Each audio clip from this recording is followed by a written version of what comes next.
Proverbs 6. My son, if thou be surety for thy friend, if thou hast stricken thy hand with a stranger, thou art snared with the words of thy mouth, thou art taken with the words of thy mouth. Do this now, my son, and deliver thyself when thou art come into the hand of thy friend. Go, humble thyself, and make sure thy friend. Give not sleep to thine eyes, nor slumber to thine eyelids.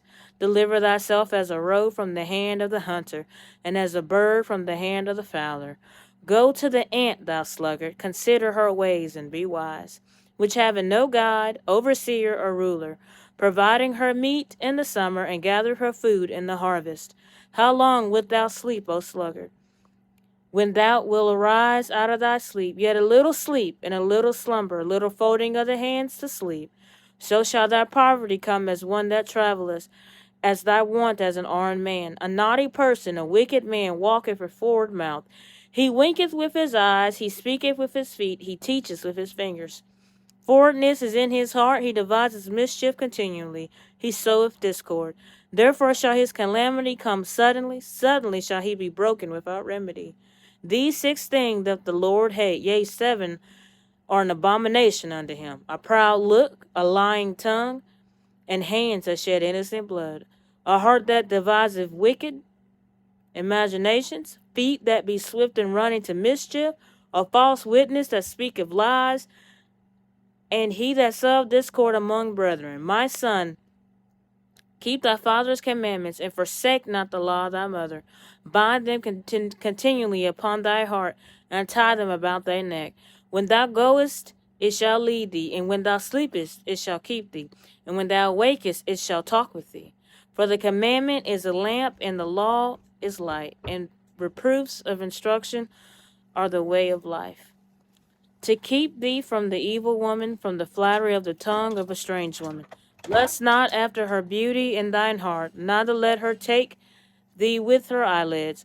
For by means of a whorish woman a man is brought to a piece of bread, and the adulteress will hunt for the precious life. Can a man take fire from his bosom, and his clothes not be burned? Can one go upon the hot coals, and his feet not be burned? So he that goeth into his neighbor's wife, whosoever toucheth her, shall not be innocent. Men do not despise a thief if he steal to satisfy his soul when he is hungry. But if he be found, he shall restore sevenfold. He shall give all the substance of his house. But whoso committeth adultery with a woman lacketh understanding. He that doeth it destroyeth his own soul. A wound and dishonor shall he get, and his reproach shall not be wiped away. For jealousy is the rage of a man. Therefore he will not spare in the day of vengeance. He will not regard any ransom, neither will he rest content, though thou givest many gifts. So, excuse me. So in chapter 6, we have, if we go on to verse 4, and let's read 4 through 6. Give not sleep to thine eyelids, nor slumber to night. Verse 4 again. Give not sleep to thine eyes, nor slumber to thine eyelids. Deliver thyself as a roe from the hand of the hunter, and as a bird from the hand of the fowler. Go to the ant, thou sluggard. Consider her ways and be wise. So, this is talking about laziness, sleeping on the job, not doing what we're supposed to do to get the job done.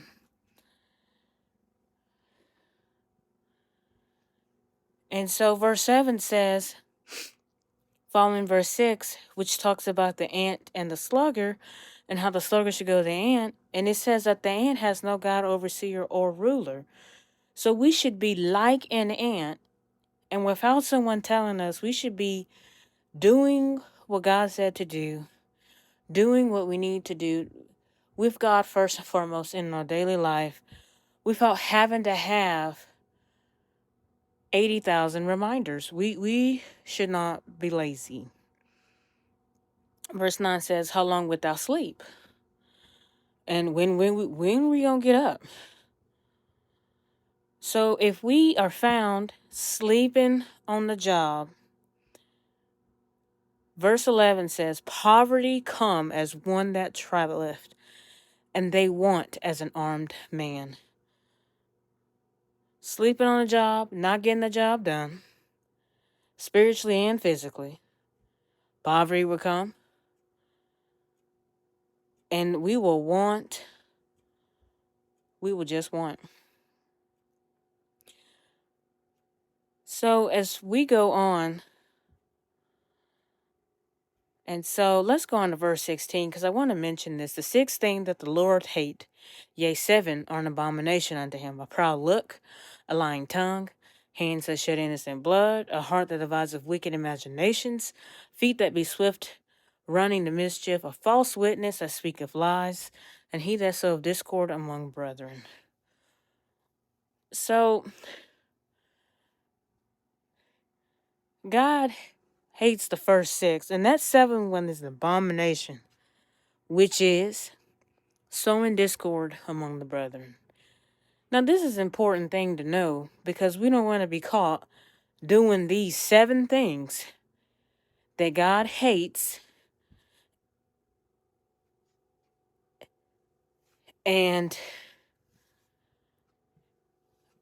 it's abominable.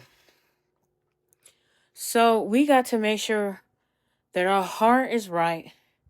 We're living the way God is saying to live. And verse 19 says, sorry, I forgot this one, a false witness that speaketh lies, and he that soweth discord among the brethren. No, I did do that one. All right. So anyway, we got to be careful we don't do those things. And verse 20 says, my son, keep thy father's commandment, and forsake not the law of thy mother.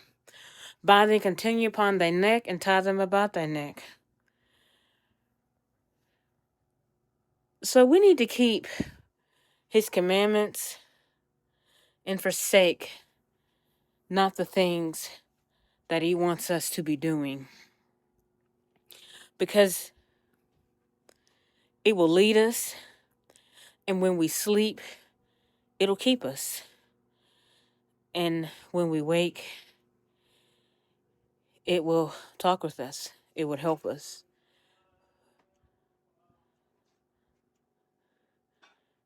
For the commandment, verse 23, is a lamp, and the law is light, and reproofs of instruction are the way of life. So we need to be able to receive instruction. In verse 23, I'm going to highlight, because without instruction, we're walking blind.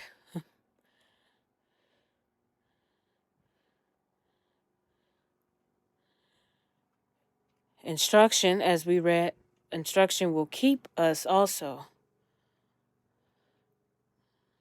from the evil woman, and that's not exactly just talking about women, but just from the evil and the flattery of strange things.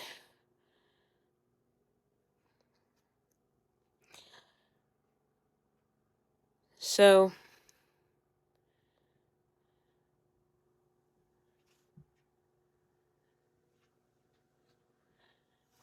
I want to also mention verse 30. As I am going over this, I'm sorry for the pause, but I also want to mention verse 30, because it says, men do not despise a thief if he steal to satisfy his soul when he is hungry.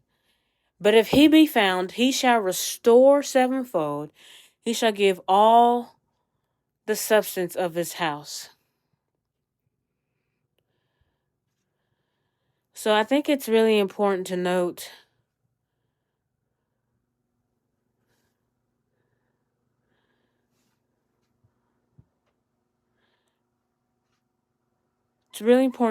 about the restore.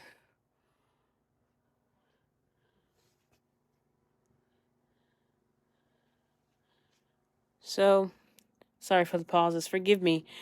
But I pray that this has helped you somehow, and it has made some kind of sense. Jesus loves you.